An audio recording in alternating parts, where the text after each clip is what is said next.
What happens when the most vulnerable person knocks on the door of the most powerful? Before you tonight is a story that peels back the curtain of wealth, revealing the secrets that lie within a billionaire's fortress. A heavily pregnant woman, abandoned and with nowhere to turn, collapses at the gates of a magnificent mansion. The woman who answers the door, the billionaire's beautiful and cruel mistress, shows her no mercy. But they are both unaware that the master of the house is returning, and his arrival will trigger a chain of events so shocking it will unravel a decades-old mystery and change all of their lives forever. Stay with us as we uncover the truth behind the headlines. The rain began as a whisper, a soft, apologetic mist against the chilling autumn air. For Clara Evans, it felt like a final insult from a world that had offered nothing but closed doors and cold shoulders. Each drop that soaked into her thin coat added another layer to the bone-deep cold that had settled in her limbs hours ago. Her hand rested instinctively, protectively on the swell of her belly. 8 months. 8 months of hope that had slowly curdled into a gnawing, ever-present fear.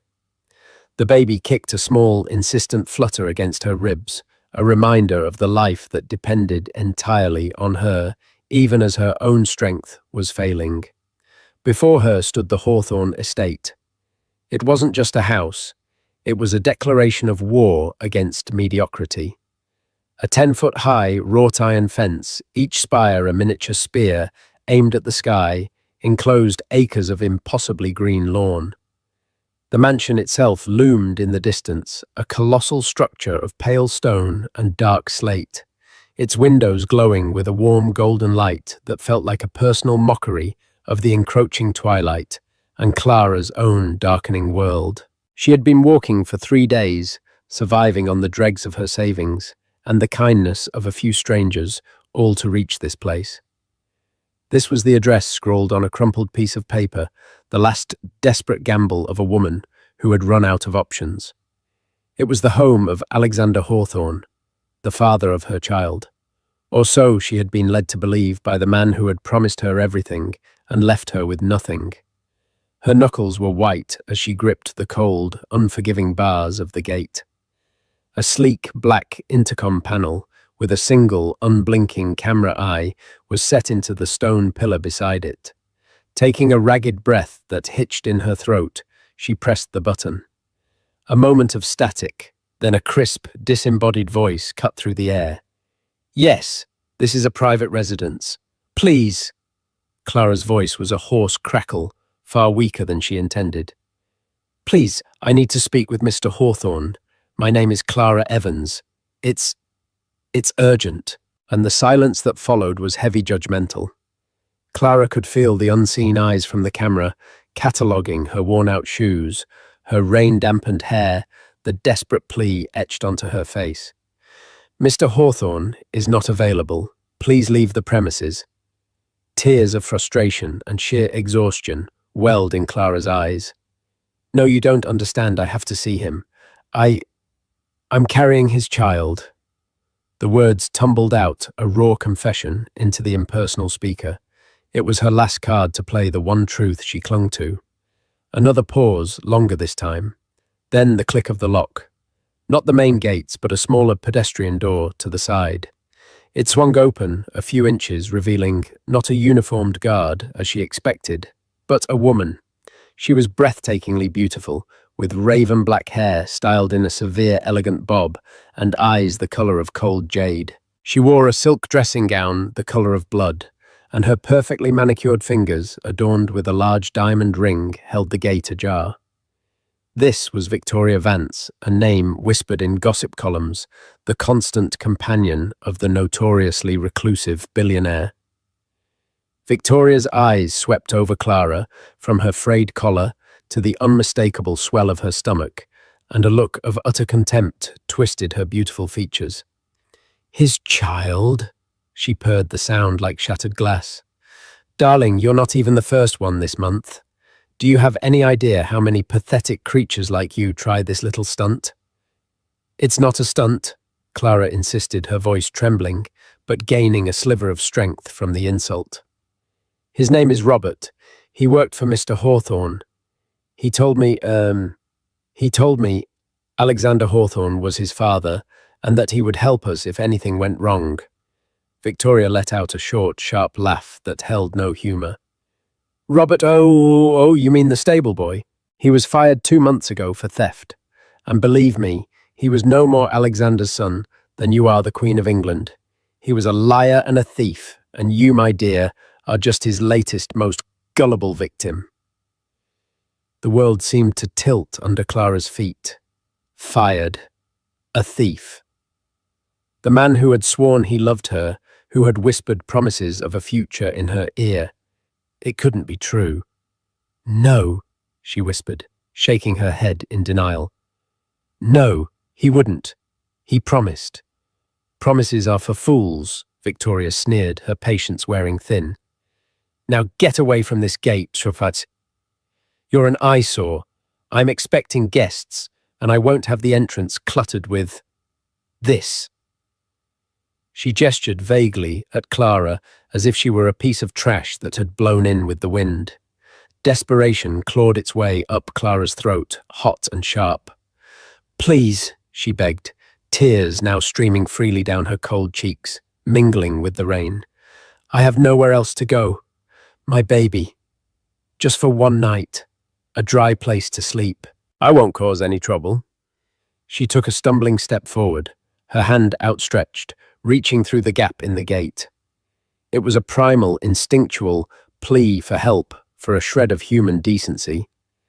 Victoria recoiled, as if Clara's hand were diseased.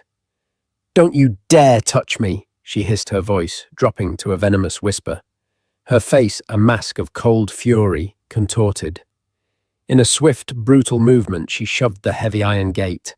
The impact was jarring. The gate slammed shut, catching Clara's outstretched hand. She cried out a sharp yelp of pain as metal crushed her fingers, but the momentum was too much. Her body, already weak from hunger and exhaustion, was thrown off balance. Her feet tangled beneath her. She fell backwards hard, her head striking the wet pavement with a sickening thud. The grey sky swirled above her, the golden lights of the mansion blurring into streaks. The last thing she heard before darkness consumed her was the sharp click of the gate lock and the fading sound of Victoria Vance's dismissive footsteps walking away. The rain began to fall harder, washing over her still form in the deepening gloom. The Bentley moved with a silent, predatory grace, its powerful engine a mere whisper against the drumming of the rain on its roof. Inside, Alexander Hawthorne stared out at the blurred landscape of his own estate, but he didn't truly see it. His grey eyes, which could command boardrooms and make markets tremble, were shadowed with a weariness that had nothing to do with business.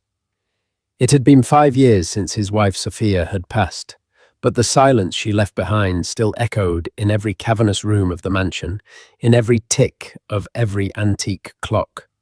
He was a man who possessed everything and felt he had nothing.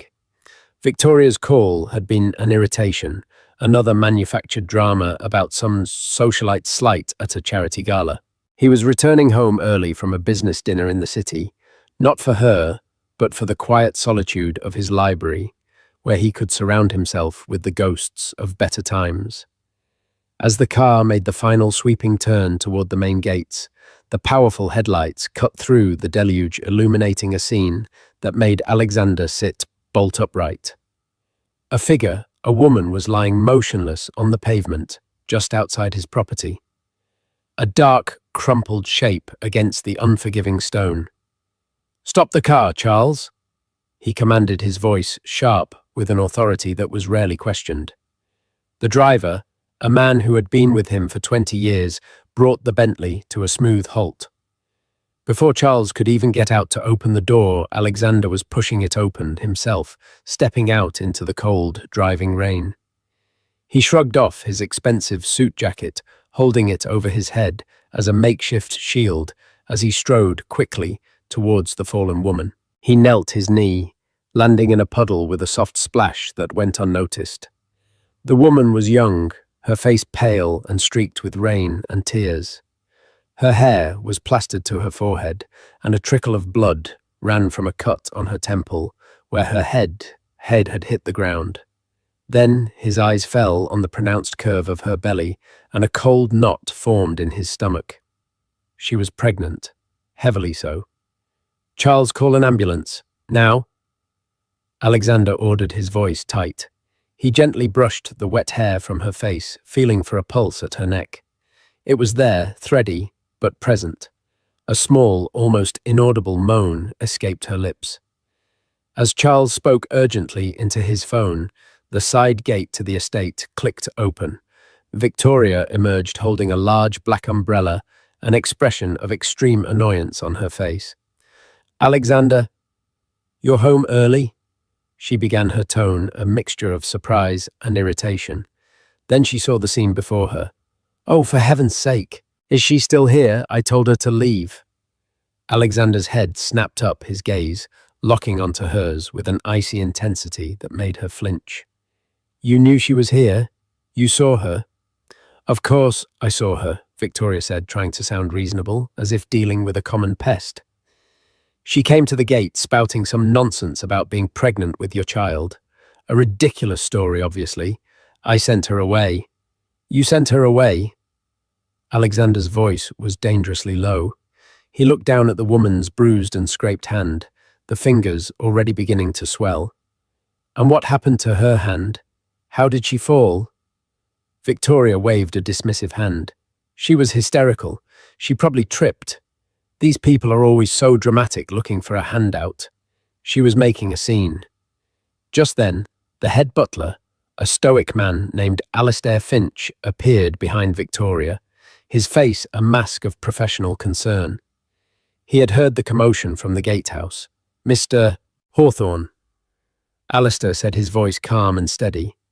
"I saw the incident on the security monitor, sir. The young woman was pleading." Miss Vance closed the gate on her hand. The force of it knocked her over. The silence that followed was thick and suffocating, broken only by the sound of the rain. Victoria's face went white, her eyes darting from Alistair's impassive expression to Alexander's thunderous one. "He's lying. He's always disliked me." She was trying to force her way in. Alexander didn't even look at her. His focus was entirely on the unconscious woman at his feet. He had built an empire on his ability to read people, to dissect truth from lies in an instant. He saw the truth in Alistair's steady gaze and in the brutal, ugly evidence before him, a desperate pregnant woman, injured and unconscious, at his gate, because the woman he shared his home with couldn't be bothered with a shred of compassion. "The ambulance is 5 minutes out, sir," Charles reported, ending the call. "It's not fast enough." Alexander said, a decision solidifying in his mind. He carefully, gently scooped the woman into his arms. She was lighter than he expected, fragile. "Alistair, have Dr. Reed meet me at the house immediately. Prepare the rose suite. Charles, get the gate open." He carried her as if she were made of glass, his expensive suit now soaked and stained, his mind racing. The sheer callousness of Victoria's actions disgusted him. For years he had tolerated her vanity, her social climbing, her materialism, because it was easy. She filled the silence without demanding anything of his heart, which he had locked away when Sophia died. But this was different. This was a cruelty so profound, it had breached the walls of his apathy. As he walked through the now open gates, Victoria hurried after him, her voice a frantic, pleading whisper. "Alexander, what are you doing? You can't bring her inside. She could be anyone. A grifter, a thief. Think of the liability." Alexander didn't stop or slow his pace. He simply looked at her over his shoulder, his eyes as cold and hard as granite. "The only liability I see right now, Victoria, is you." He carried Clara into the warmth and light of the mansion, leaving Victoria standing alone in the rain, the umbrella trembling in her hand as the world she had so carefully constructed began to crumble around her. The great oak doors of the Hawthorne estate swung shut behind him with a resounding thud, sealing one person's fate while opening the door to another's. Clara drifted back to consciousness slowly, as if surfacing from a deep, dark body of water. The first thing she registered was a profound softness beneath her, a mattress so plush it felt like sleeping on a cloud. The air, once damp and bitingly cold, was now warm and smelled faintly of lavender and lemon polish. A gentle weight rested over her, a thick, downy comforter. This wasn't the damp pavement. This wasn't a homeless shelter. For a terrifying moment, she thought she might be dead. She forced her heavy eyelids open. The ceiling above her was a canvas of intricate white plasterwork, from which hung a small, delicate crystal chandelier that cast a soft, muted glow. She turned her head, a dull ache throbbing at her temple. She was in a bedroom, a room larger and more opulent than any she had ever seen outside of a magazine. The walls were covered in pale rose silk. The furniture was dark, polished cherry wood, and a fire crackled merrily in a marble fireplace across the room. Her wet, ragged clothes were gone, replaced by a soft, warm nightgown of brushed cotton. Her injured hand was cleaned, bandaged, and resting on a pillow. Panic, sharp and immediate, seized her. Where was she? Who had brought her here? She tried to sit up, but a wave of dizziness washed over her, and a gentle but firm hand pressed on her shoulder. "Easy now, my dear. You took quite a fall," a kind matronly voice said. Clara looked to her side and saw a woman in a crisp white coat.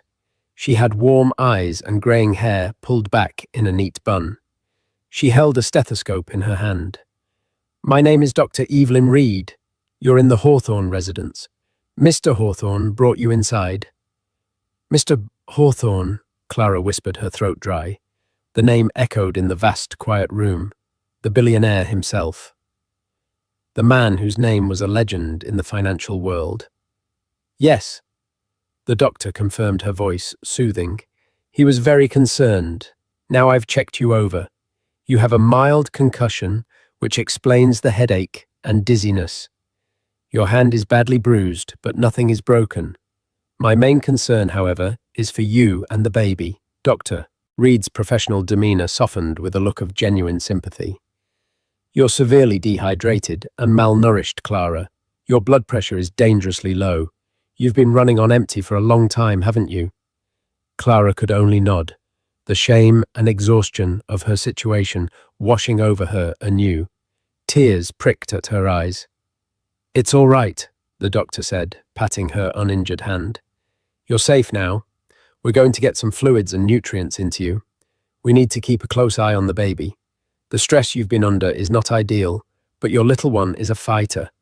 The heartbeat is strong." A wave of profound relief, so powerful it felt like a physical blow, washed through Clara. The baby was okay. That was all that mattered.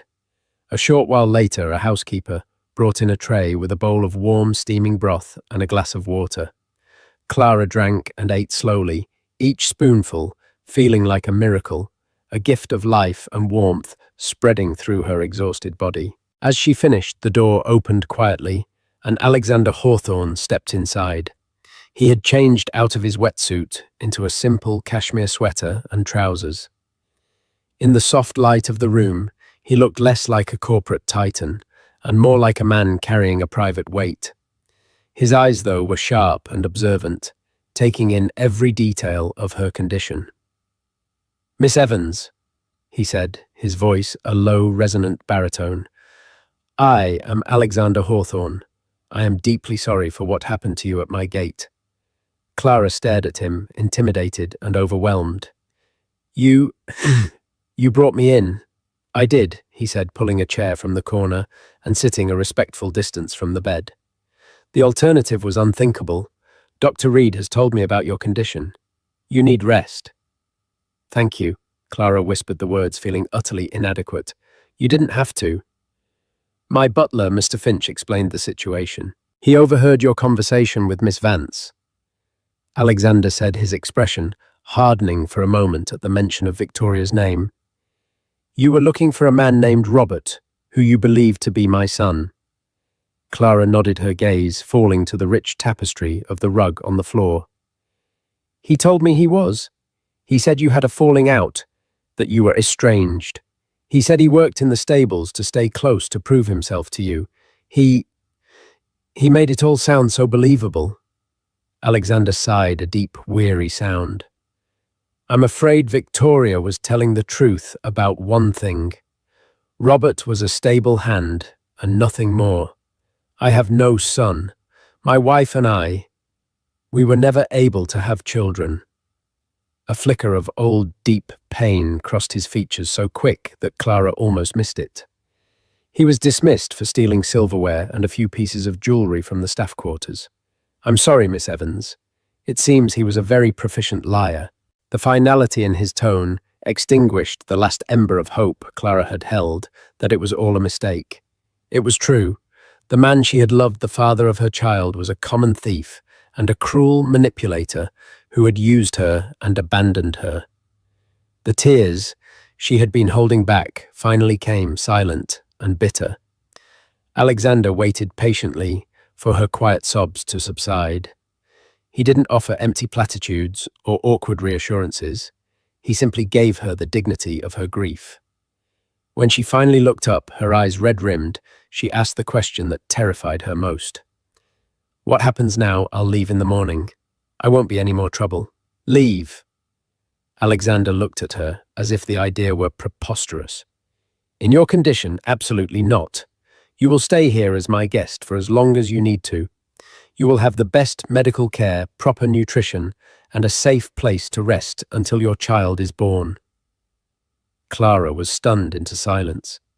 But Jai, why, you don't know me. I'm a stranger. Alexander's gaze drifted towards the window, looking out at the rain-swept grounds. Let's just say that I have found myself in a position where I can offer help, and you are in a position where you clearly need it. For too long I have allowed this house to be a monument to the past. Perhaps it's time it became a sanctuary for the future. He looked back at her, his eyes holding a surprising depth of kindness. Your only job now, Clara, is to rest and take care of yourself and your baby. We can figure out the rest later. As he stood and left the room, closing the door softly behind him, Clara lay back against the pillows, her mind reeling. She had come to this place expecting at best a small handout and at worst another slammed door. Instead, she had been met with a level of kindness and generosity she could barely comprehend. In the heart of the imposing fortress, under the roof of a man whose name was synonymous with power and wealth, she had found an impossible, unbelievable glimmer of sanctuary. Victoria Vance felt the marble floor beneath her designer heels as if it were a sheet of ice.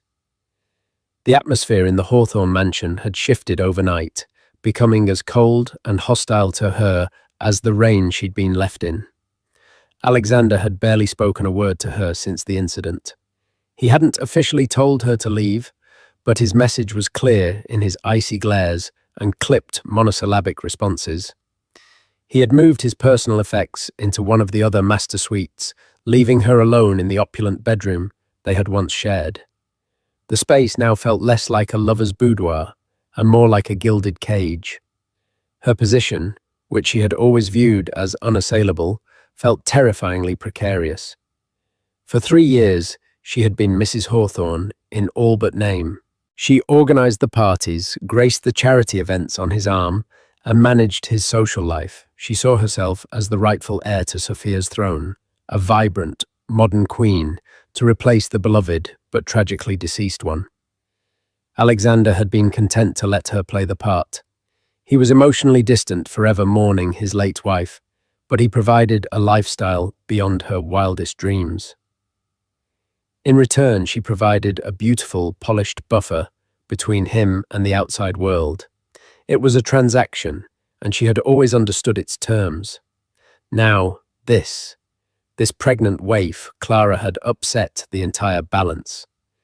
She was a direct threat, a walking, breathing symbol of everything Victoria was not: vulnerable, helpless, and most dangerously, an object of Alexander's genuine concern. She had seen the look in his eyes when he carried Clara inside. It wasn't lust. It was something far more potent and threatening: compassion.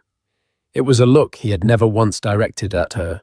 Victoria's mind, sharp and calculating, went to work. She couldn't defeat this girl with overt aggression.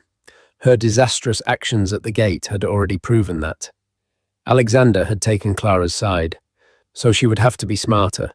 She needed to discredit Clara to paint her not as a victim, but as a predator, a cunning, manipulative gold digger who had concocted an elaborate scheme to infiltrate the Hawthorne fortune.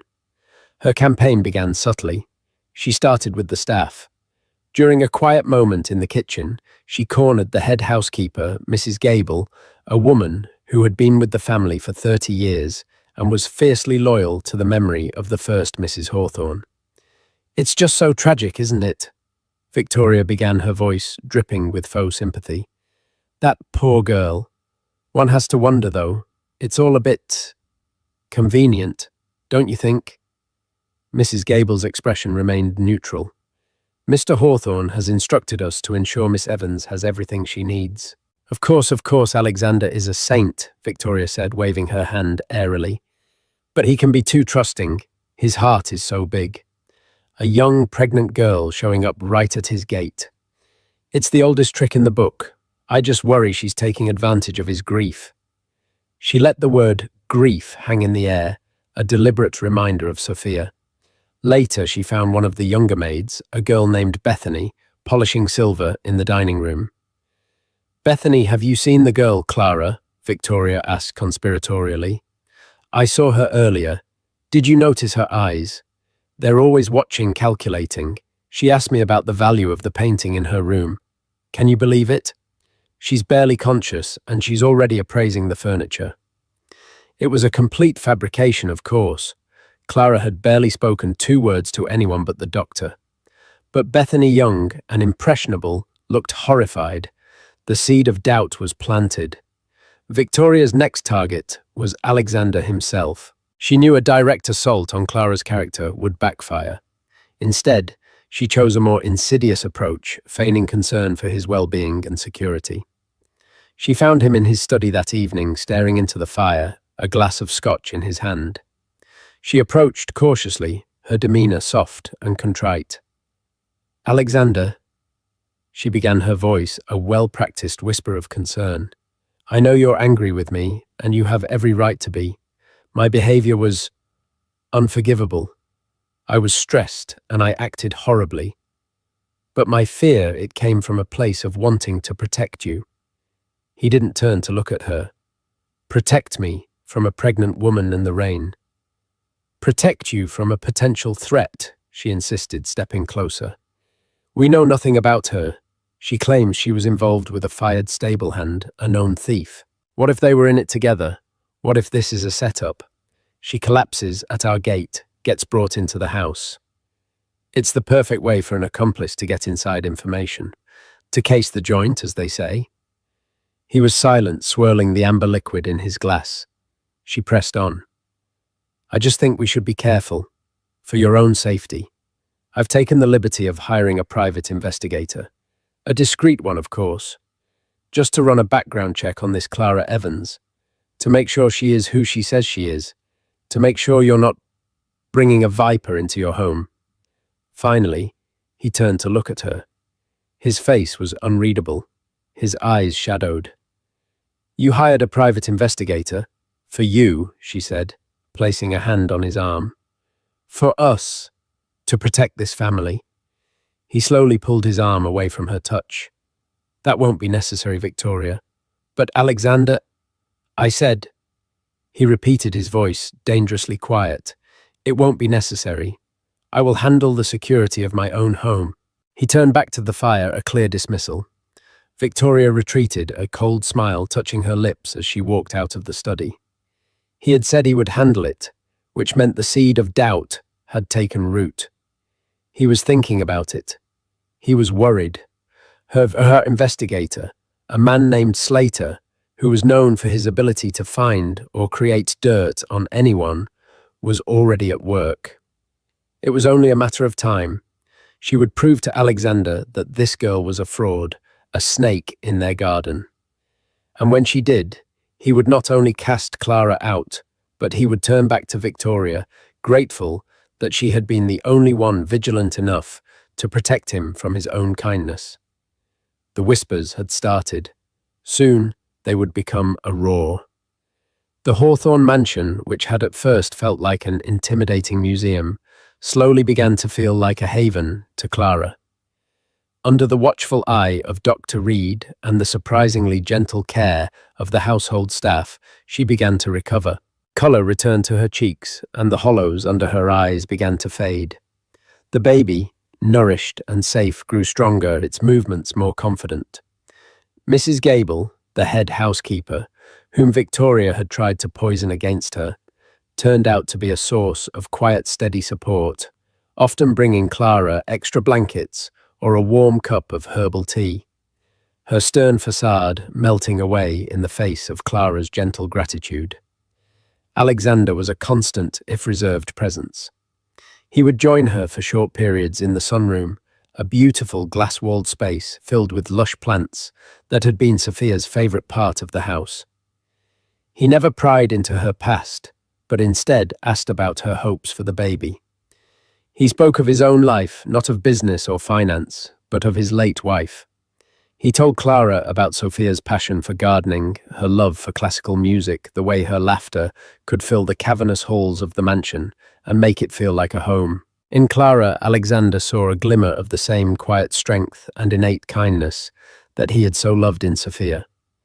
Clara wasn't a replacement, not even a reminder, but her presence seemed to stir the dormant, warmer parts of the house and his own heart. He found himself looking forward to their brief, peaceful conversations. He also found himself watching Victoria with new, critical eyes.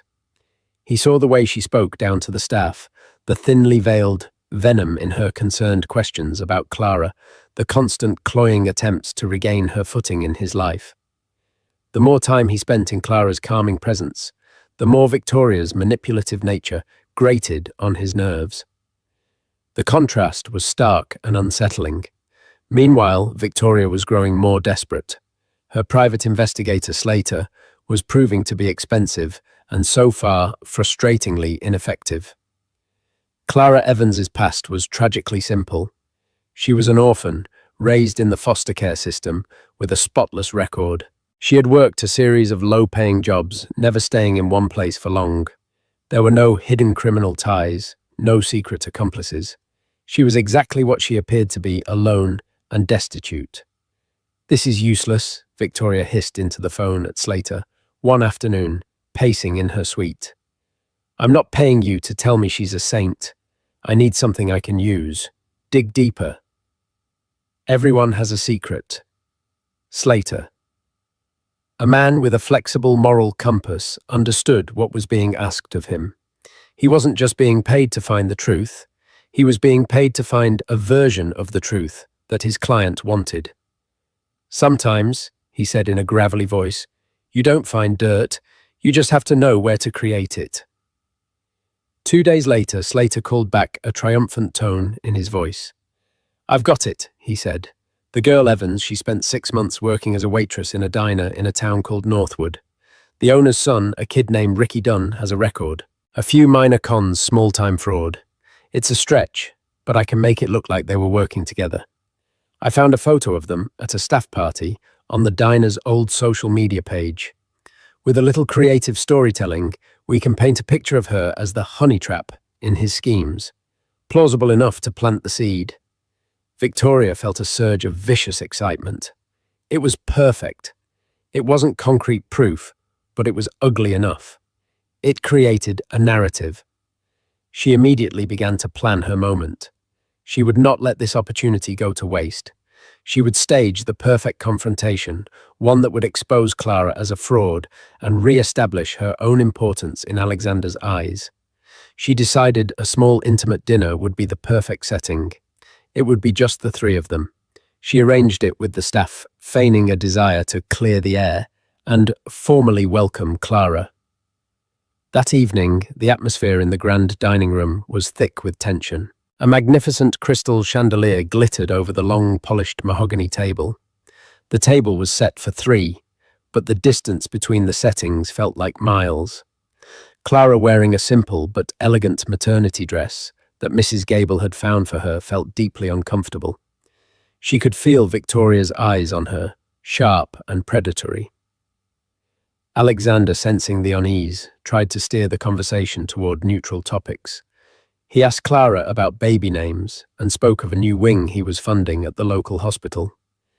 Victoria waited, biding her time, a shark circling in the water. She let the main course be served, let a fragile sense of normalcy settle over the table. Then, as the plates were being cleared, she made her move.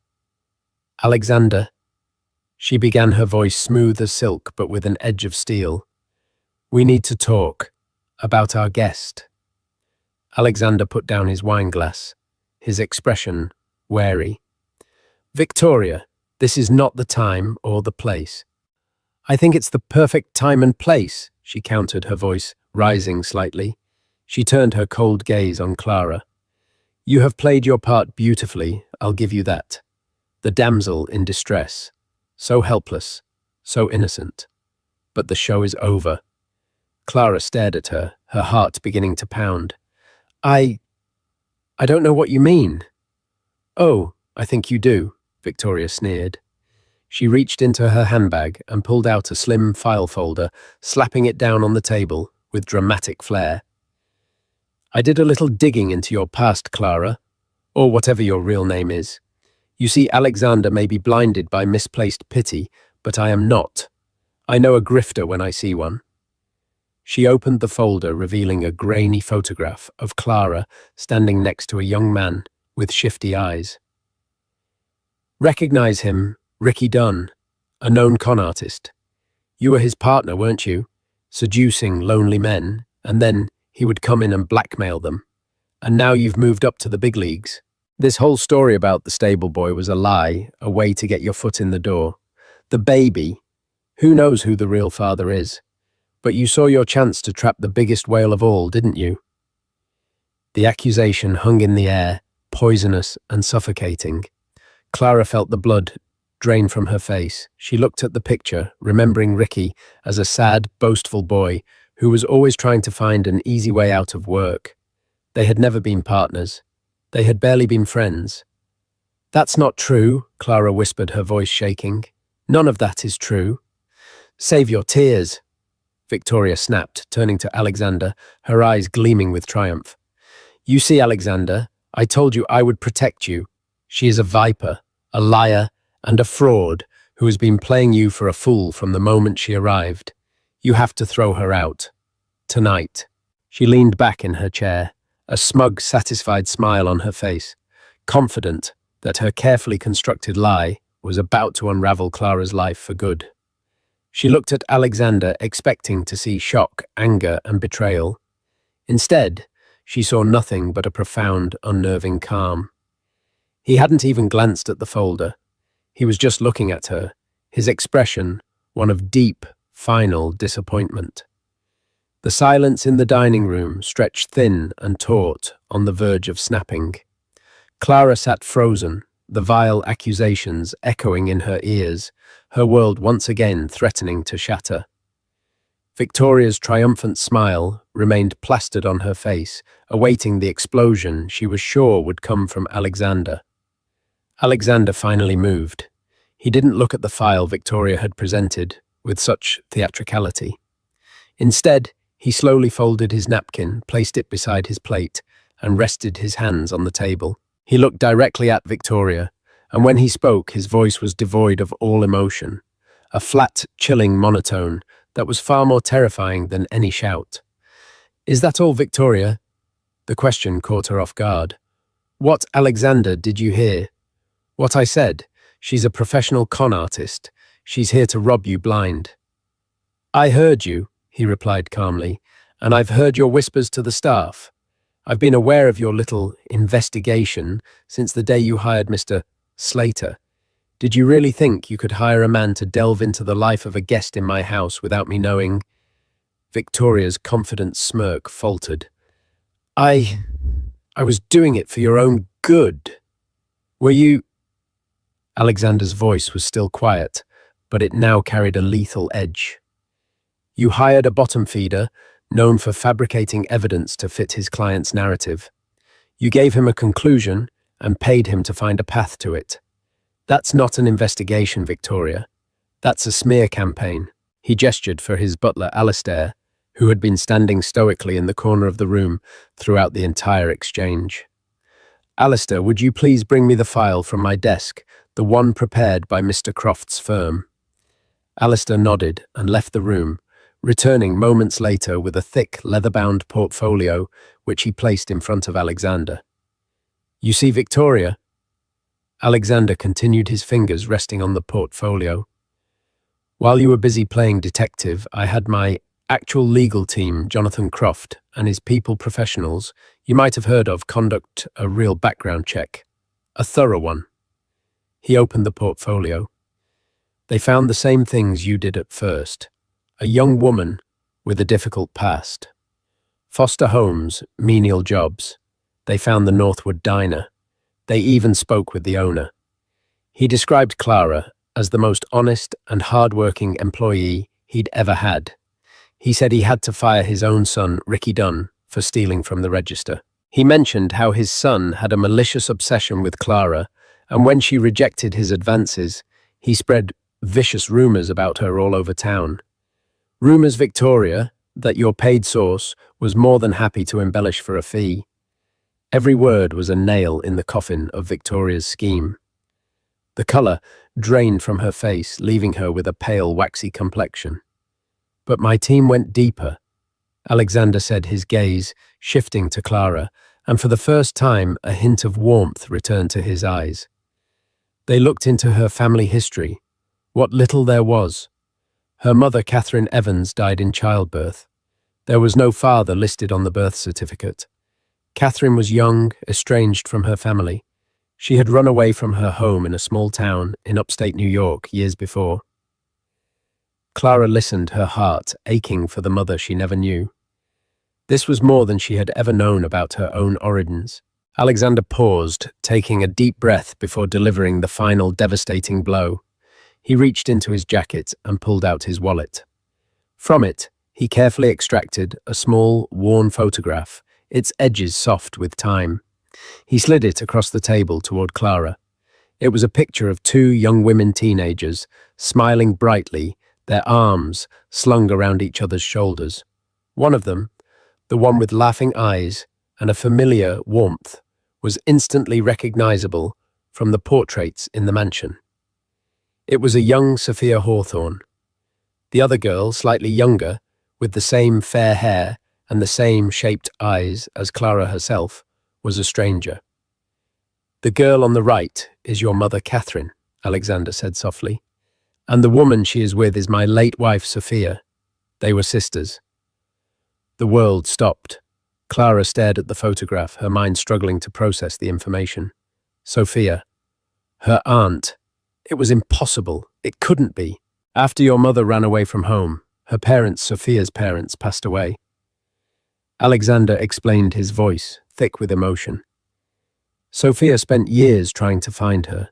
She hired investigators, searched for her, tirelessly, but Catherine had vanished without a trace. It was the greatest regret of her life that she never found her sister, never got to reconcile. His eyes then fell to Clara's neck.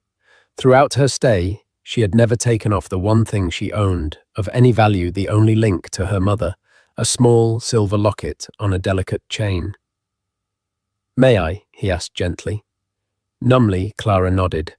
Alexander leaned forward, his fingers surprisingly gentle as he picked up the locket. He pressed a tiny, almost invisible clasp on the side. It sprang open. On one side was a faded microscopic picture of a young woman, her mother Catherine. On the other side, facing it, was an identical photo of Sophia. Sophia gave this to her sister on her 16th birthday. Alexander said, his voice cracking slightly. She had an identical one. It was their secret, a symbol that they would always be connected no matter what. When I saw you wearing it the first day you were here, I had to know. Clara looked from the locket to the photo and then to Alexander's face. The pieces of her life, a scattered and confusing puzzle, suddenly slammed into place with breathtaking clarity. She wasn't just a stranger he had taken pity on. She was family. The baby inside her wasn't just her child. It was the last living blood relative of the woman he had loved more than life itself. Victoria sat in stunned, horrified silence. Her plot had not just failed, it had backfired in the most spectacular and absolute way imaginable. She hadn't just tried to oust a random grifter, she had tried to exile the last legacy of the sainted Sophia Hawthorne. In her attempt to secure her position, she had committed the ultimate unforgivable sin. She had become the enemy of Alexander's most sacred memory. The game was over. She had lost. The aftermath of the revelation was swift and surgically precise. Alexander didn't raise his voice. He didn't create a scene. He simply turned his gaze, now utterly devoid of any warmth or tolerance, back to Victoria. "Alistair," he said, his voice cummy but infused with the chilling finality of a judge passing sentence. "Please have Miss Vance's belongings packed and sent to her apartment in the city. A car will be ready for her out front in 10 minutes. Victoria stared at him, her face a mask of disbelief and panic. "Alexander, no, please. I didn't know. How could I have possibly known? It was a mistake. I was just trying to protect you." "You weren't protecting me, Victoria," he said finally, rising from his chair. He looked down at her, not with anger, but with a weary sort of pity that was somehow worse. "You were protecting your lifestyle. You saw a vulnerable, pregnant woman in need, and your first and only instinct was to treat her like vermin. You shoved her, you lied about it, and when that didn't work, you conspired to destroy her reputation. It doesn't matter if she was Sophia's niece or a complete stranger. What you did revealed the absolute truth of your character." He gestured to the door. "The car will be waiting." There was no arguing with the tone in his voice. It was the voice that closed billion-dollar deals and dismantled corporations. It was absolute. With a strangled sob, a mixture of fury and humiliation, Victoria stumbled from her chair and fled the room, her reign over the Hawthorne mansion ending not with a bang, but with the quiet, decisive closing of a door. When she was gone, a profound silence settled over the dining room. Alexander walked around the table and knelt beside Clara's chair. She was still staring at the locket in her hand, tears streaming down her face. Not tears of sadness, but of overwhelming, earth-shattering emotion. "My mother," she whispered, looking up at him. "All my life I felt so alone. I thought I came from nothing, from nowhere. You come from a long line of very strong women." Alexander said, his voice gentle. He took her hand, the one that wasn't holding the locket. "Sophia spoke of your mother constantly. She said Catherine was a firecracker, rebellious, passionate, always chasing a dream. She ran off with a musician, a man their parents disapproved of. Sophia always believed she would come home someday." He led her from the dining room, away from the scene of the confrontation, and back to the quiet comfort of the sunroom. They sat together on a sofa, surrounded by the lush greenery Sophia had so lovingly tended. For the next hour, Alexander filled in the missing pages of Clara's history. He told her about her grandparents, about the small town where her mother and Sophia had grown up. He showed her old photo albums filled with images of the two sisters laughing, growing from girls into young women. For Clara, it was like finding a missing part of her own soul. The ghosts of her past were suddenly given names, faces, and stories. She wasn't an accident or an inconvenience. She was the daughter of Catherine Evans, the niece of Sophia Hawthorne. She had roots. She belonged somewhere. When Sophia passed, Alexander confessed, his voice heavy with the memory. "This house became a shell. It was full of beautiful things, but it had no life, no future. I thought my family line, Sophia's legacy, had ended with her. I was just waiting out the clock." He looked at Clara, his eyes shining with an emotion she had never seen in him before. It was hope. "You and your child, you are that future Clara. You are the last piece of Sophia that this world has left. This is not just my house anymore. It is your home. Your birthright, if you will have it." The offer was staggering beyond anything she could have imagined. I can't accept that. It's too much." "It's not too much," he insisted. "It's what Sophia would have wanted. It's what I want. I want to help you raise this child.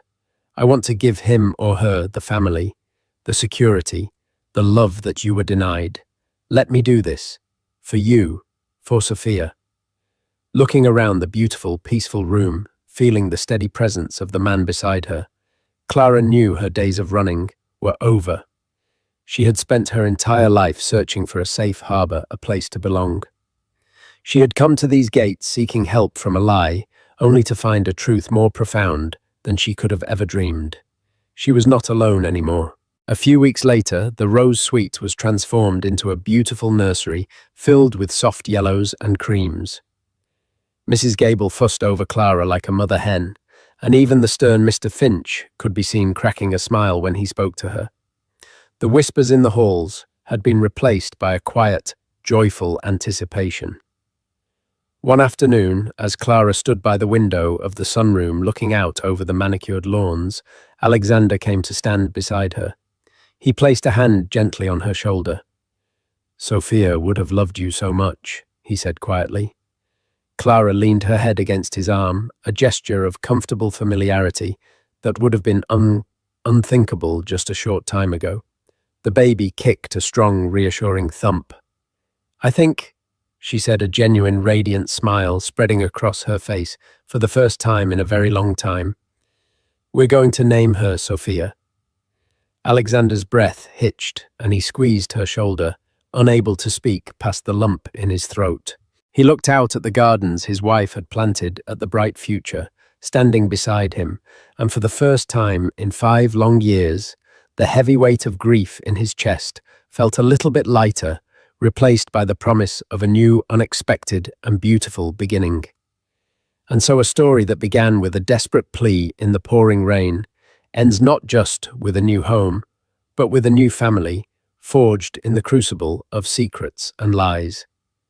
It's a powerful reminder that the cruelest actions often stem from insecurity, while the greatest acts of kindness can come from the most unexpected places.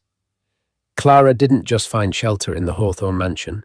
She found her history, her identity, and a future for her child she never thought possible. Alexander, a man trapped in the past, was given a reason to live for the future, a final precious gift from the wife he had lost.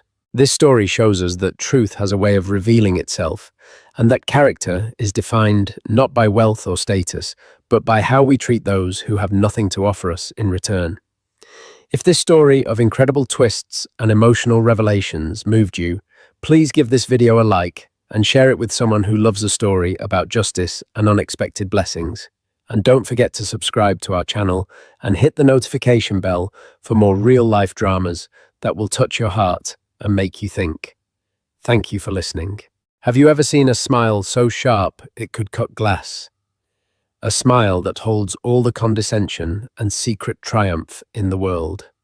For Olivia Carrington, that smile came from her husband's mistress at the most vulnerable moment of her life, while she was 7 months pregnant with their first child. The woman, a dazzling socialite named Tiffany, leaned in at a glittering charity gala, her eyes mocking the swell of Olivia's stomach. But the triumph on Tiffany's face was short-lived. It dissolved into pure frozen shock the moment a man stepped out of the shadows. A man Tiffany never expected to see. A man who wasn't just Olivia's brother, but a silent titan who owned more than just companies, he owned secrets, and he was about to cash them all in. The air in their Park Avenue penthouse always felt a little too cold, even in August.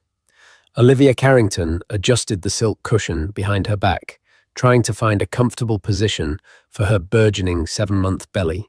The city lights glittered below like a scattered handful of diamonds, a view that once filled her with wonder, but now only seemed to highlight her isolation.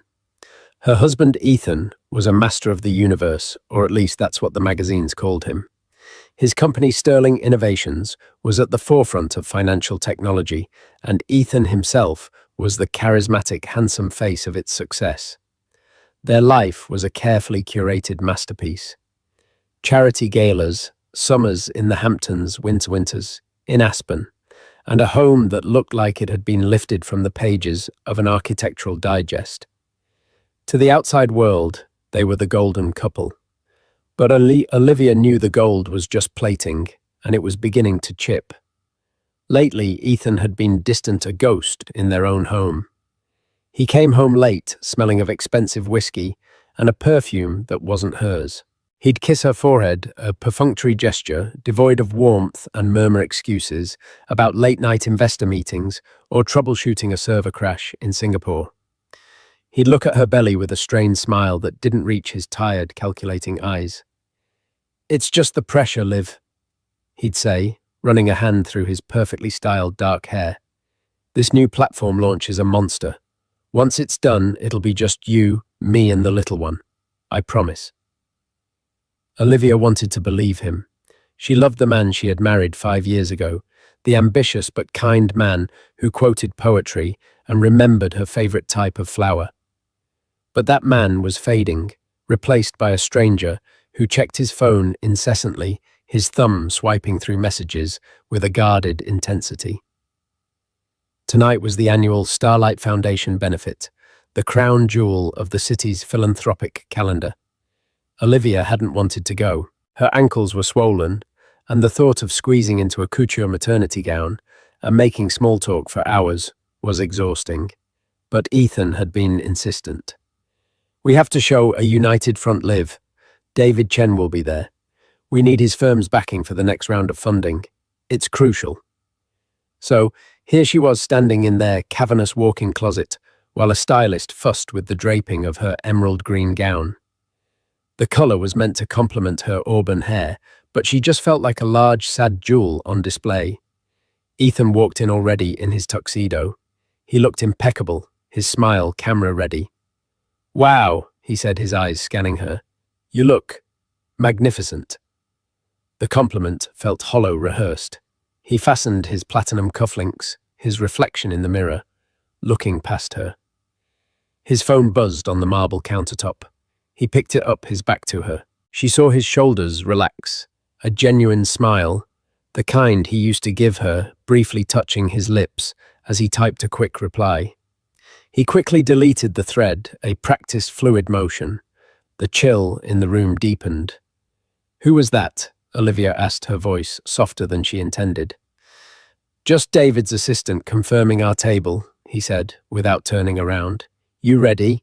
The car is waiting." She wasn't. She wanted to scream and demand the truth. She wanted to throw his perfectly polished shoes out the 40th story window.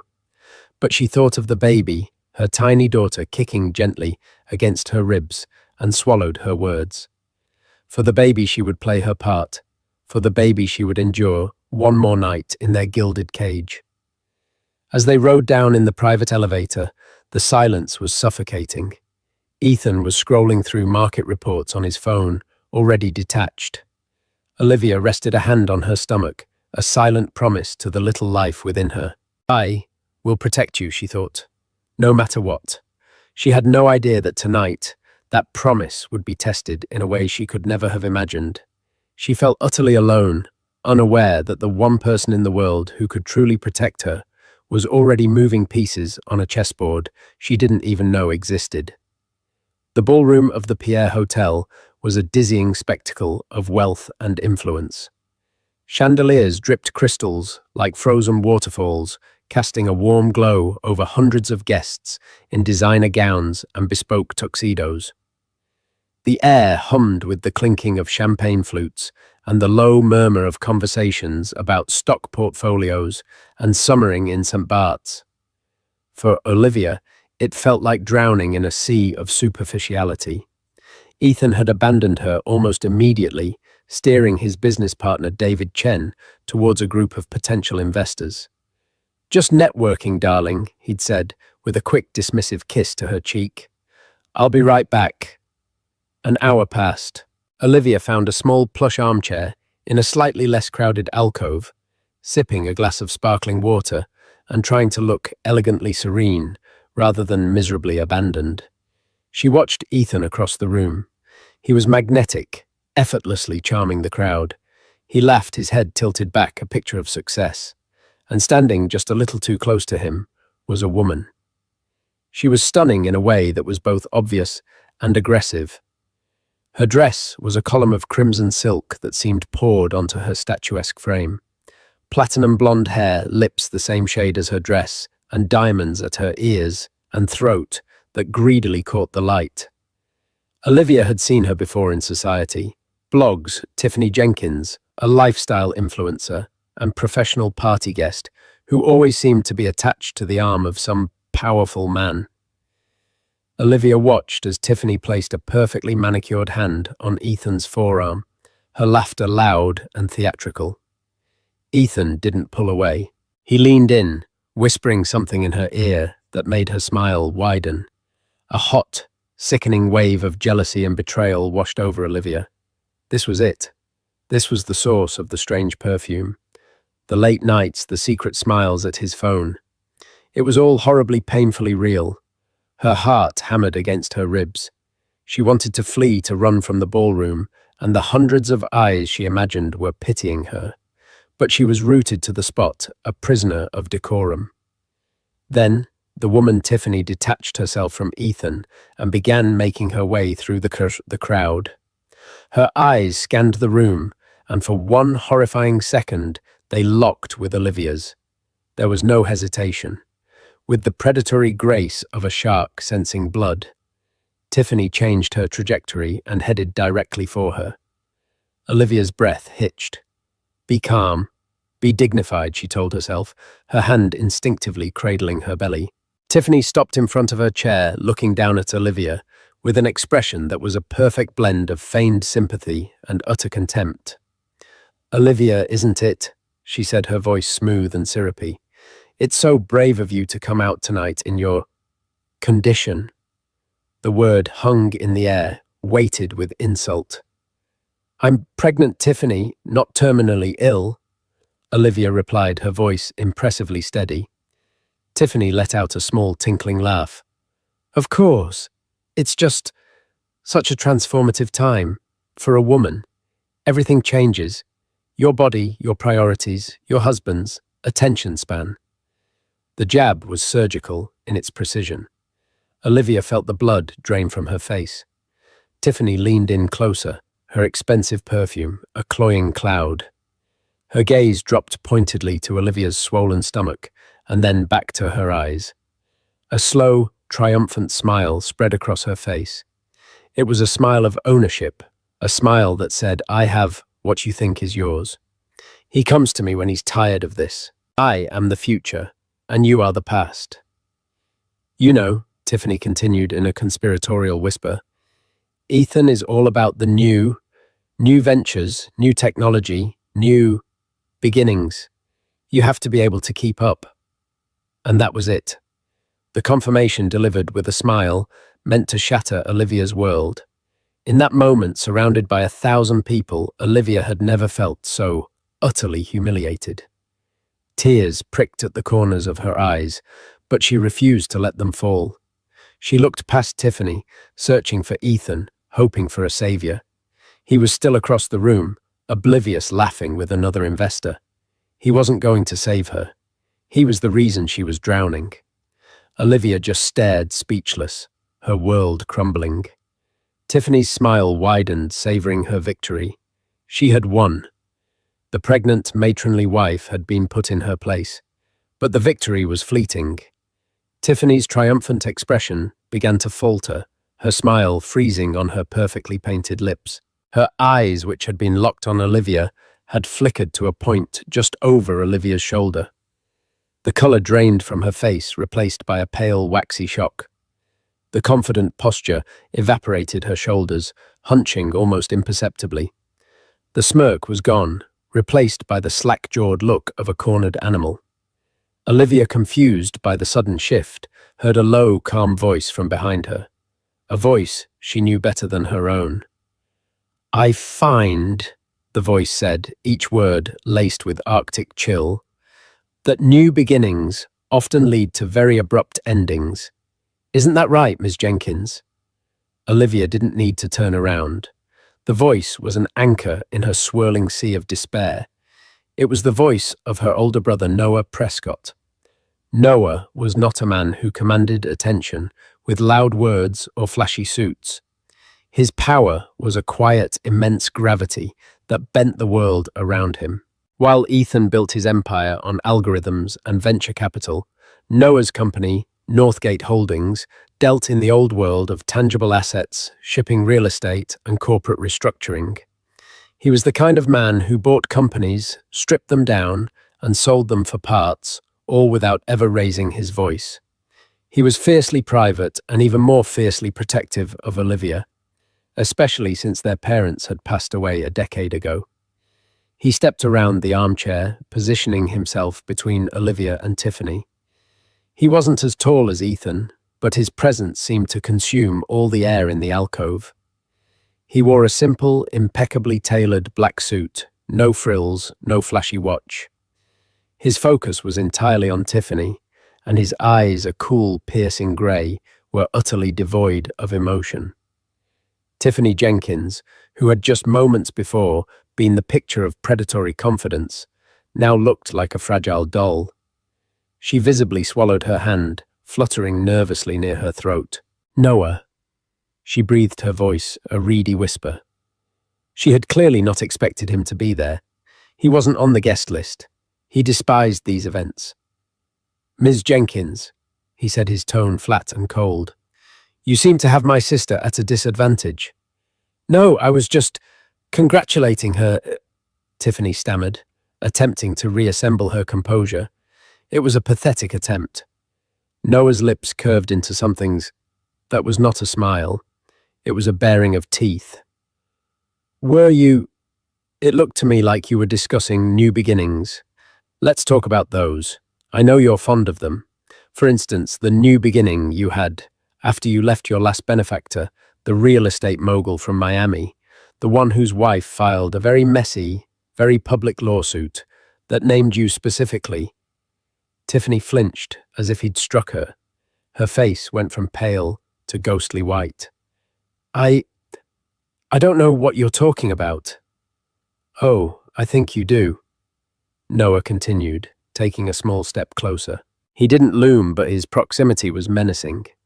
"I also know about the new beginning you're planning with the funds Ethan has been unwisely diverting from Sterling Innovations' operational accounts into a private holding company registered in the Cayman Islands, a company to which you are the sole signatory." The air crackled. This was no longer about a simple affair. Olivia stared up at her brother, her own shock momentarily eclipsing her heartbreak. How could he know that Tiffany was frozen solid? The mask of the sophisticated socialite had completely shattered, revealing the terrified, greedy woman beneath. Her eyes darted around as if looking for an escape route, but Noah held her pinned with his gaze. That's a lie," she whispered, but the words had no conviction. "Is it?" Noah's voice dropped even lower, becoming a lethal purr. "My forensic accountants are exceptionally good at their jobs. They can trace a digital dollar through a labyrinth of shell corporations faster than you can order a glass of champagne. The transfer of $300,000 last Tuesday, for example, coded as marketing consultation. A rather steep price for your particular brand of consultation." He knew everything. Olivia realized with a jolt that Noah's presence here wasn't a coincidence. He hadn't just stumbled upon the scene. He had come for a reason. Across the room, Ethan had finally noticed the tense tableau. He saw his lover pale and terrified, and his brother-in-law radiating cold fury. A look of panic flashed across his face. He started to make his way over a fake placating smile already forming on his lips. Noah didn't even glance in his direction. His final words were for Tiffany alone.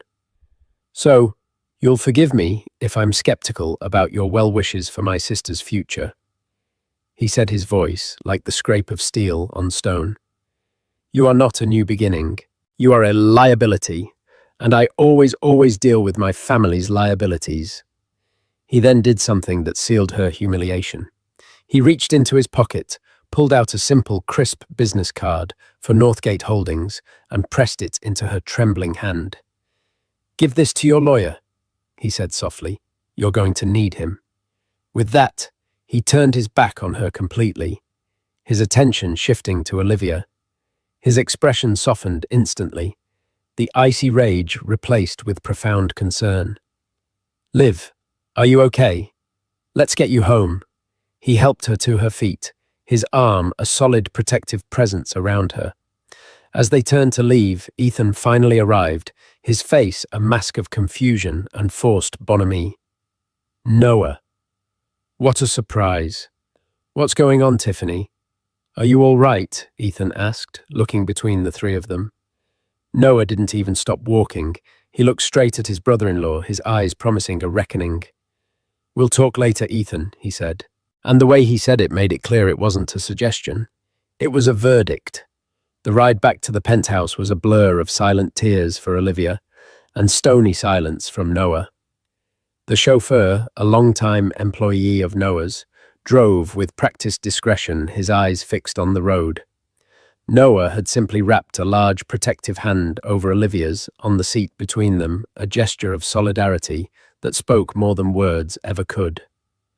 When they arrived, the penthouse felt different. It was no longer a home, but a crime scene. Every piece of art, every designer chair felt like a prop in a life that was a lie. Ethan arrived 10 minutes later, having clearly rushed from the gala. He burst through the door, his face flushed, a frantic energy about him. "What the hell was that, Noah?" he demanded, throwing his keys onto a glass table with a clatter. "You can't just show up and publicly threaten my guests." "Your guest," Noah repeated, his voice dangerously quiet. He hadn't moved from his position beside Olivia on the sofa. "Is that what you're calling her now?" "It was a misunderstanding," Ethan blustered, avoiding Olivia's gaze. "Tiffany can be a bit forward. You humiliated her. You humiliated me." Olivia finally found her voice, a ragged, broken thing. "You humiliated me, Ethan. I stood there pregnant with your child while your mistress insulted me, and you did nothing. You saw what was happening, and you did nothing." "It wasn't like that," he insisted, his desperation growing. "Liv, baby, you have to believe me. She means nothing. It was a mistake, a stupid, meaningless mistake." "Was the Cayman Islands account a mistake?" Noah interjected, his voice slicing through Ethan's pathetic excuses. "Was siphoning hundreds of thousands of dollars from your company's operating budget a stupid, meaningless mistake?" Ethan froze, his face paling. The carefully constructed facade of the confident CEO crumbled in an instant, revealing the panicked, cornered man beneath. "You don't know what you're talking about. My business finances are none of your concern." "They became my concern," Noah said, standing up to his full height. "The moment you started leveraging assets that belonged to my sister." Olivia looked from her husband to her brother, confused. "What assets? What is he talking about, Ethan?" Ethan wouldn't look at her. He stared at Noah, a mixture of fear and hatred in his eyes. Noah's voice was cold and methodical, like a surgeon outlining a terminal diagnosis. "For the past 6 months, I've had a feeling something was wrong. You were too stressed, Ethan. Too desperate for this new round of funding. It didn't add up with the success story you were selling. So I had a quiet look into Sterling Innovations." He paused, letting the weight of his words settle in the cavernous room. "It's a house of cards, Ethan. You over-leveraged the company on a high-risk gamble with your new platform, and it isn't paying off. Your burn rate is astronomical. You've been cooking the books for the last two quarters to hide the losses from your board and investors, including David Chen. You're not on the verge of success. You're on the verge of catastrophic collapse." Every word was a hammer blow dismantling the reality Olivia had been living in. Her husband wasn't just a cheater, he was a fraud.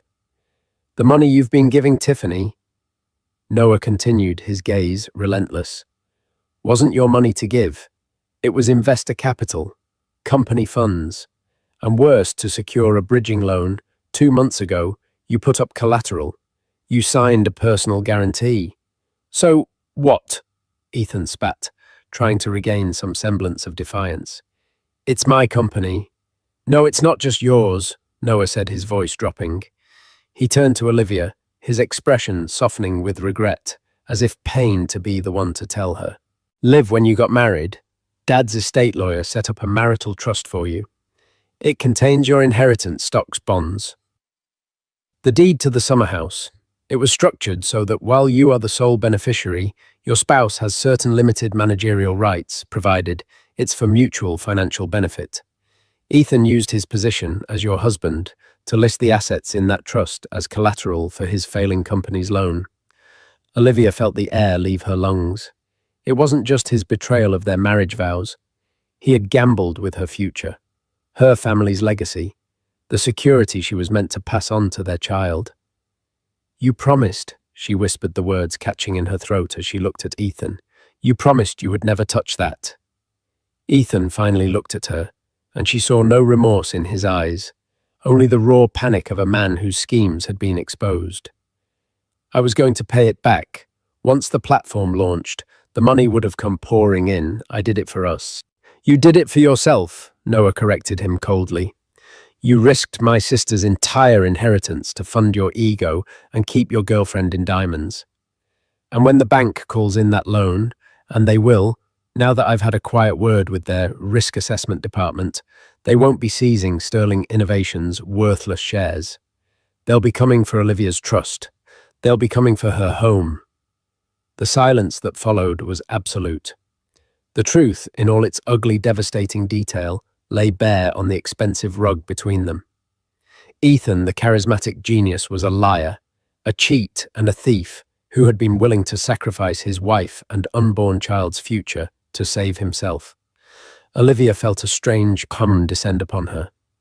The heartbreak was still there, a deep, aching wound, but it was now overlaid with a cold, hard layer of fury. She looked at the man she thought she knew, the father of her child, and saw a complete stranger. Get out, she said, her voice quiet but filled with unshakable resolve. Liv, please, he begged, taking a step towards her. Noah moved to block him. You heard her. This is my home, Ethan yelled, his voice cracking. Not anymore, Olivia said, standing up, her hand resting on her belly like a shield. You made your choice, Ethan. Now live with it. Get out of my sight. The days that followed were a blur of legal meetings and painful revelations. Noah moved Olivia out of the penthouse and into a suite at the Carlisle, a place filled with memories of happier times with her parents. He transformed the suite's living room into a command center. It was here that Olivia began to understand the true scope of her brother's power. It wasn't just about money, it was about information influence and a strategic, ruthless mind that saw the world as an intricate game of leverage. He introduced her to Ms. Albright, a divorce attorney whose reputation was whispered with a mixture of fear and reverence in New York's elite circles. She was a woman in her late 50s with sharp, intelligent eyes and a no-nonsense demeanor that Olivia found immensely comforting. Let's be clear, Olivia, Ms. Albright said during their first meeting, her pen tapping a rhythm on a thick folder. Ethan's infidelity is the emotional core of this, but it is the financial fraud that will be our hammer. Men like Ethan don't understand heartbreak. They understand consequences. Noah laid it all out on the conference table. Financial statements, offshore account details, loan agreements. It was a dizzying web of deceit. Ethan hadn't just used Olivia's trust as collateral.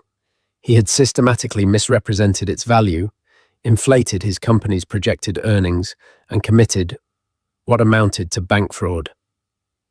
He's been playing a shell game, Noah explained, pointing to a flowchart he'd drawn on a whiteboard. He moves money from investor A to pay off debt B, all while promising future profits to investor C. Tiffany was just a symptom of the disease, a very expensive symptom. He was spending lavishly to maintain the illusion of success. The cars, the parties, her gifts. It was all part of the branding. So, what happens now?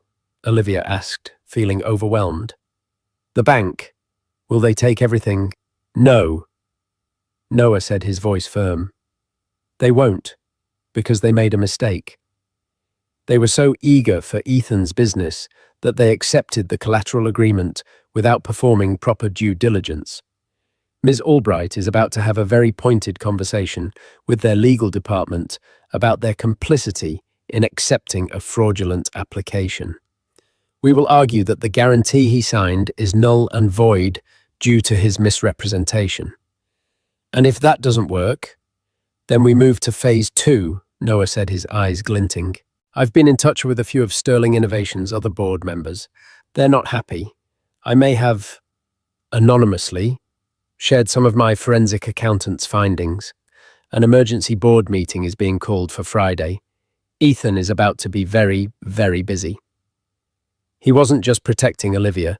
He was dismantling Ethan's life piece by painstaking piece. His calls were quiet, his emails encrypted.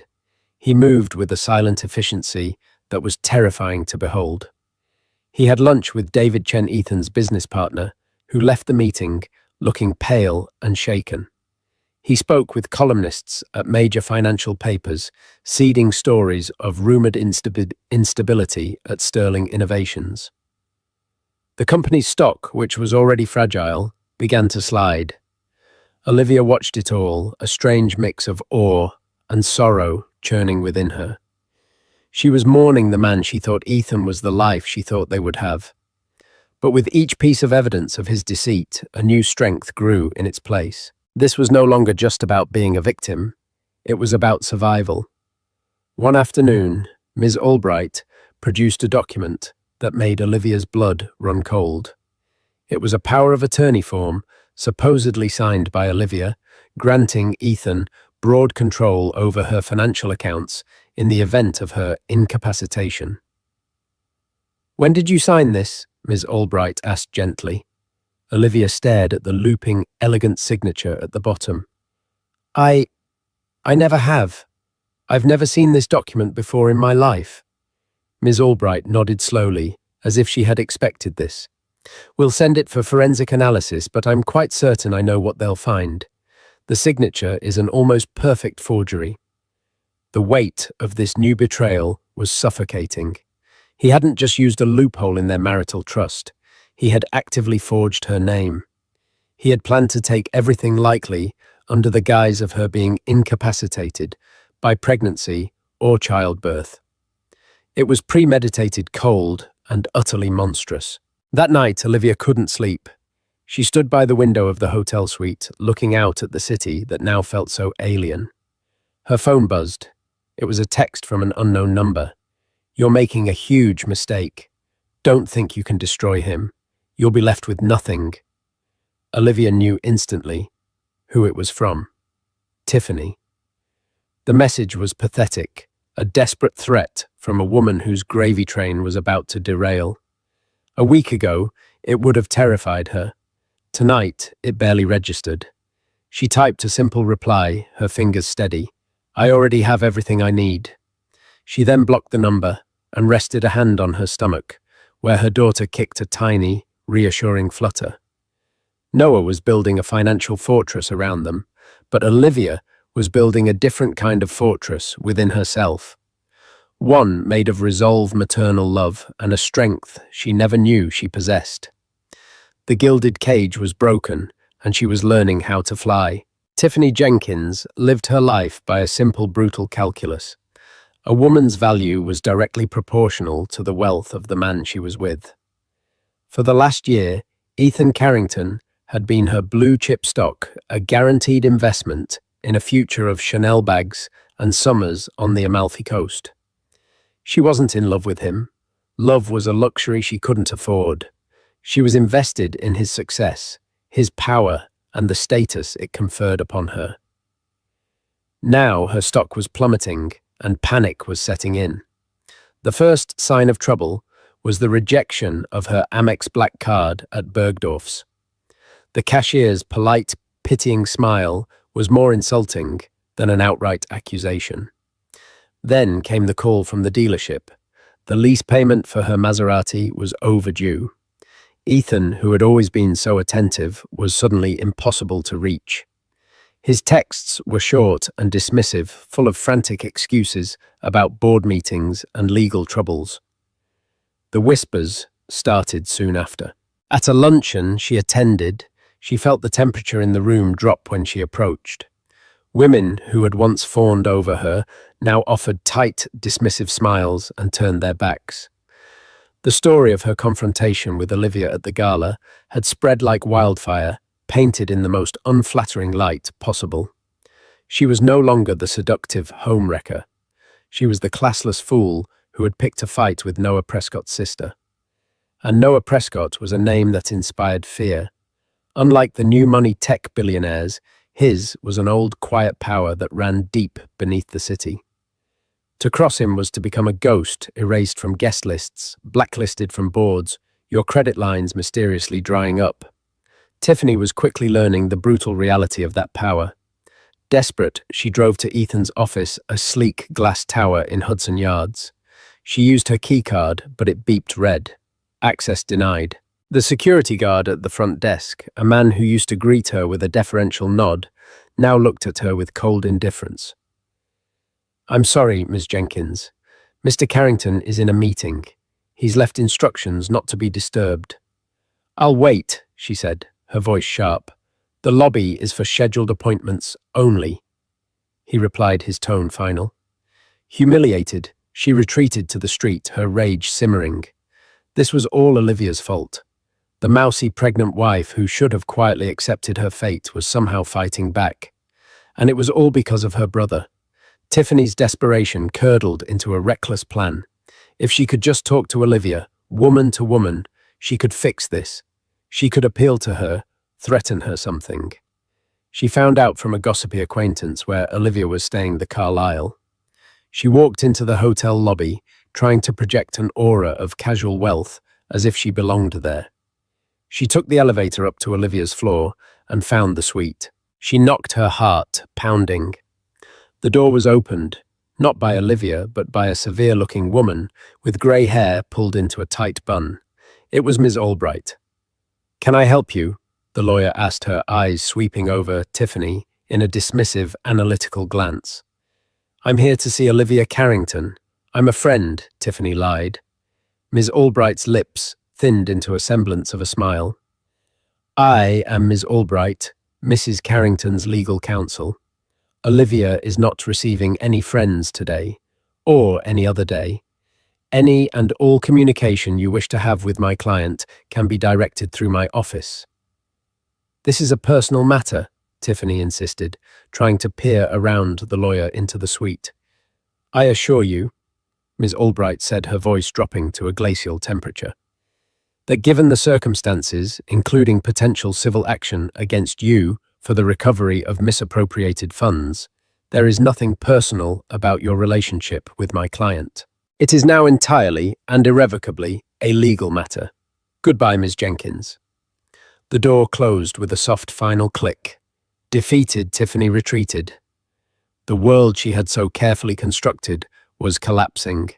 The men she had relied on were gone. Ethan was a sinking ship, and no other man of his caliber would touch her now that she was on Noah Prescott's bad side. Later that week, she received a letter via courier. It was from Ms. Albright's law firm. It was a formal notice of intent to sue, demanding the immediate return of $785,000, the sum their forensic accountants had traced from Sterling Innovations' accounts to her possession, itemized with chilling precision cash transfers, rent payments on her Soho loft jewelry, the Maserati lease. She stared at the number, feeling dizzy. She didn't have that money. She had spent it. It was gone, converted into clothes she could no longer be seen in, and a lifestyle she could no longer afford. She tried calling Ethan one last time. He finally picked up his voice, a ragged whisper. "What do you want, Tiffany?" "Ethan, they're suing me. Olivia's lawyer. They want everything back. You have to help me." A harsh, bitter laugh came down the line. Help you. You, my company, is being dismantled. The board has suspended me. I'm being investigated for fraud. My life is over, and it's all because you couldn't keep your mouth shut at that stupid party. You brought Noah Prescott down on us." "Me?" she shrieked. "You're the one who was lying to everyone. You were a beautiful distraction, Tiffany.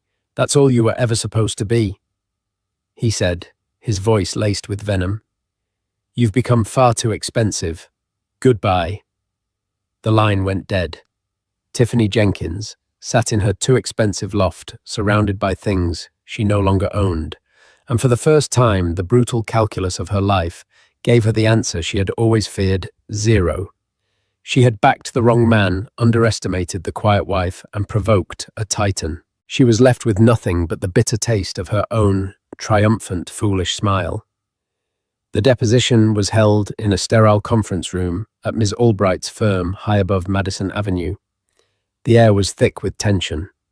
Olivia sat on one side of the polished mahogany table flanked by Ms. Albright and Noah. Ethan sat opposite them, looking haggard and diminished next to his own lawyer, a flustered man who seemed out of his depth. The past few weeks had been a relentless assault on Ethan's empire. The board of Sterling Innovations had officially ousted him as CEO. The Securities and Exchange Commission had opened a formal investigation. His business partner, David Chen, had cooperated fully with Noah, eager to save his own skin and cut ties with the sinking ship. Today's deposition was focused on the forged power of attorney document. "Mr. Carrington," Ms. Albright began, her voice calm and even, "I'm showing you what has been marked as Exhibit C. Do you recognize this document?" Ethan glanced at it. "It appears to be a power of attorney form.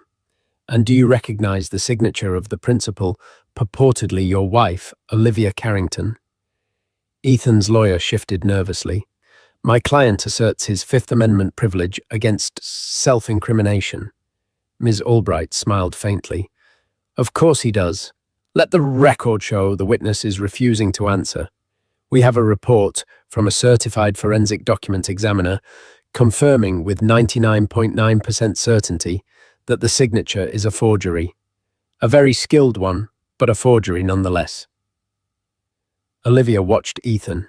He wouldn't look at her. He just stared at the wood grain of the table, his jaw tight. This was it, the final undeniable proof of his soulless betrayal. But Noah, who had been silent until now, leaned forward slightly. "Actually, Ms. Albright," he said, drawing all eyes to him, "I believe Mr. Carrington will want to answer some questions, especially about the origins of this document." Ethan's head snapped up, a flicker of confusion in his eyes. Noah looked directly at Ethan. "You're a tech guy, Ethan, a software man. You're not an artist. You could never forge a signature this perfectly. You had to have a template, a high-resolution sample to work from. Where did you get it?" Ethan remained silent, but a bead of sweat trickled down his temple. "Let me help you," Noah continued, his voice dangerously soft.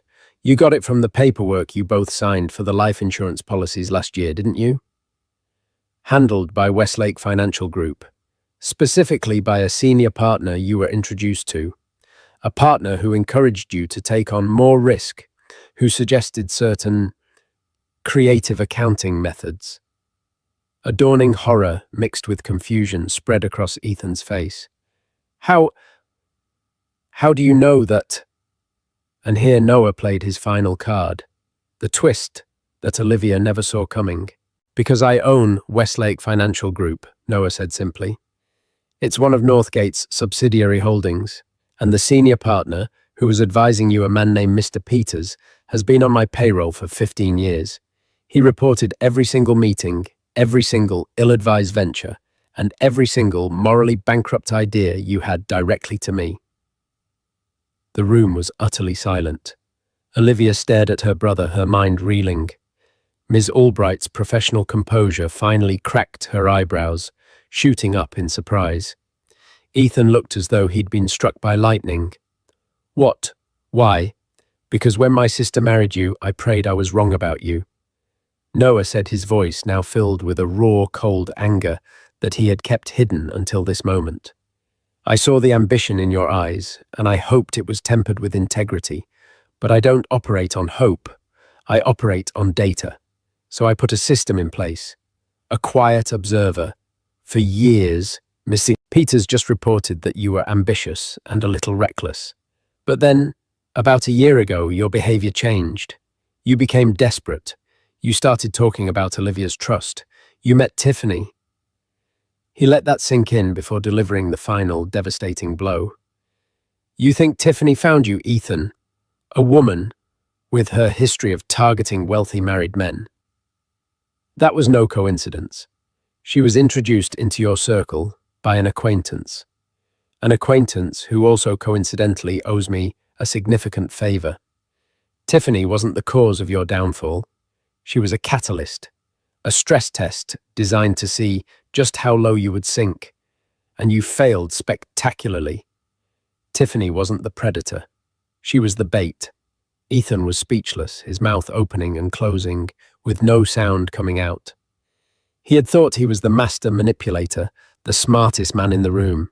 In reality, he had been a lab rat in Noah's experiment, and every move he made, every secret he kept, was being logged, recorded, and analyzed. The gala, Olivia whispered, finally understanding. You being there? I knew Tiffany was planning to confront you, Noah said, turning to her, his voice softening. Mr. Peters had heard Ethan complaining about your moods and how he'd told Tiffany to handle it. I knew it would be a public display, and I decided it was time to end the experiment. I let you see the truth, but I was never going to let you face it alone.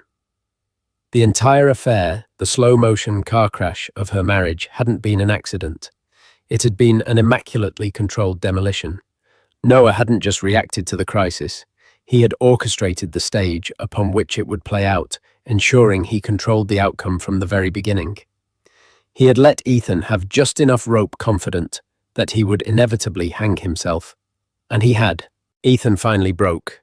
He slumped in his chair, a completely broken man defeated not just by his own greed, but by a strategic mind so far beyond his comprehension that he had never even seen the bars of his cage. The fight was over. Noah hadn't just won. He had revealed there was never even a contest. The final courtroom proceeding was a media circus, but inside the hushed, wood-paneled room, it felt like the world had shrunk to just a few key players. Olivia sat between Noah and Ms. Albright, a silent portrait of stoicism. She refused to give the reporters the satisfaction of a tear-streaked, victimized photo. Across the room, Ethan Carrington stood to hear his sentence. He was a ghost of the man he'd been, his bespoke suit hanging loosely on a frame, diminished by stress and public disgrace. His charisma was gone, replaced by a hollowed-out expression of defeat. When the judge handed down the sentence, 2 years in a federal correctional facility, a lifetime ban from the financial industry, and restitution payments that would strip him of every last ill-gotten asset, Olivia felt no surge of victory. There was no joy, only the somber, heavy finality of a door slamming shut. She thought of the man she had once loved. The man who quoted poetry on their first date and mourned him for the last time. As they led Ethan away, his eyes briefly met hers. In them, she saw not remorse, but a flash of bitter resentment, the final confirmation that the man she married had never truly existed. Tiffany Jenkins, in a desperate attempt to avoid prosecution for her role in receiving stolen funds, had agreed to testify against Ethan. Her testimony painted a pathetic picture of a woman whose own greed had made her a willing pawn. Afterward, she simply disappeared. The social columns that had once breathlessly documented her every move now pretended she had never existed.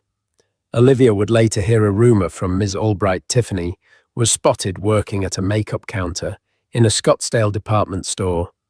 Her name changed the diamonds and dreams replaced by the harsh reality of an hourly wage. The weeks that followed were a quiet, deliberate process of dismantling a life. Olivia oversaw the packing of the Park Avenue penthouse, a place that now felt like a mausoleum of lies. She methodically sorted through years of memories, keeping the few items that predated Ethan's deceit and discarding the rest. She sold the art, the furniture, the jewelry he had given her, all of it tainted. It wasn't about the money, it was a purification ritual, a shedding of a skin that no longer fit. The proceeds were the first donation to a fund she was already planning. 2 months later, in the peaceful quiet of a private hospital room, Olivia's world was reborn. After 12 hours of labor, she held her daughter for the first time.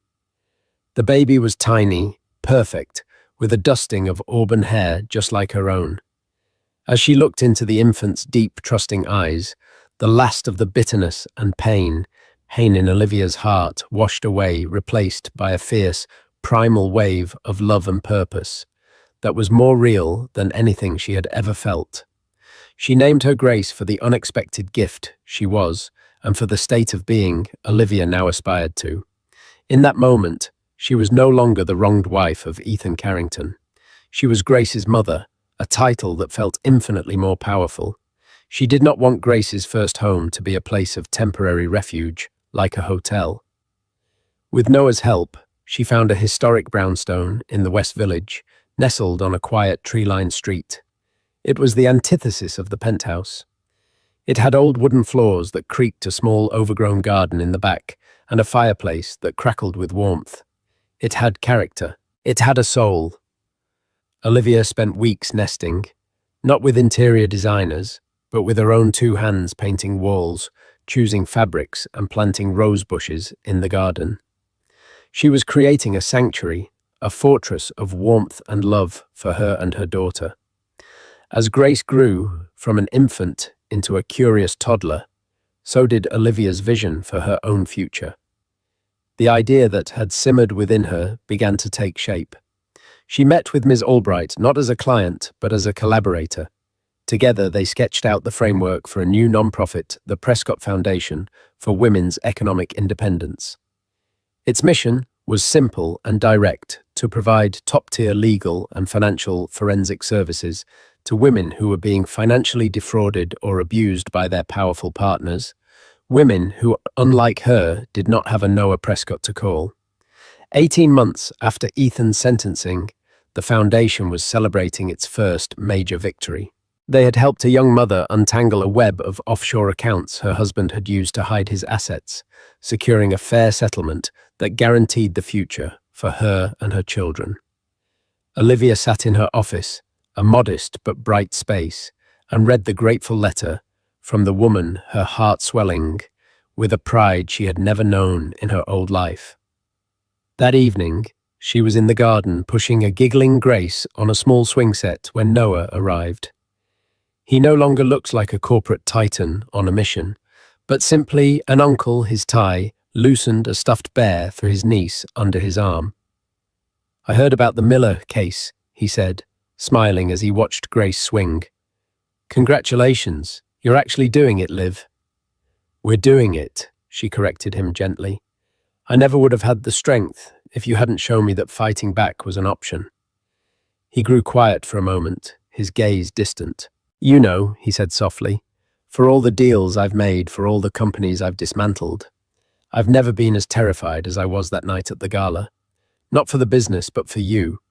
Seeing that look on your face. My plan was ruthless, and I don't regret it, but the only thing that mattered was getting you out of that summonage." Olivia stopped the swing and hugged her daughter close. She looked at her brother, the man who had been her silent guardian, her ruthless protector. "You didn't just get me out, Noah," she said, her voice clear and steady. "You showed me how to build my own door." They stood together as the sun set, the warm light filtering through the leaves. Olivia looked from her brother's kind face to her daughter's joyful one. She was not a millionaire's wife or a millionaire's sister. She was Olivia, a mother, a founder, a survivor. She had lost a life built on a glittering, hollow illusion, but in its place she had built a real one, grounded in truth, purpose, and an unshakable love. And as Grace reached out a tiny hand toward the setting sun, Olivia knew with absolute certainty that this new beginning was infinitely more valuable than any fortune. Olivia's story isn't just about betrayal. It's a powerful testament to the fact that true strength often reveals itself in our darkest moments. She thought she was facing a condescending mistress, but she was actually witnessing the final act of a desperate conman. Her journey shows us that the most formidable family isn't built on shared wealth, but on unwavering loyalty and a fierce will to protect one another. It's a reminder that sometimes the end of a life you thought you wanted is the beginning of the one you were truly meant to live. What did you think of Noah's masterful plan? Was it brilliant justice or a cold, calculated revenge? Let us know your thoughts in the comments below. If this story moved you, please hit that like button, share it with someone who needs to hear about the power of resilience, and be sure to subscribe for more real-life dramas. Your support helps us bring these incredible stories to light.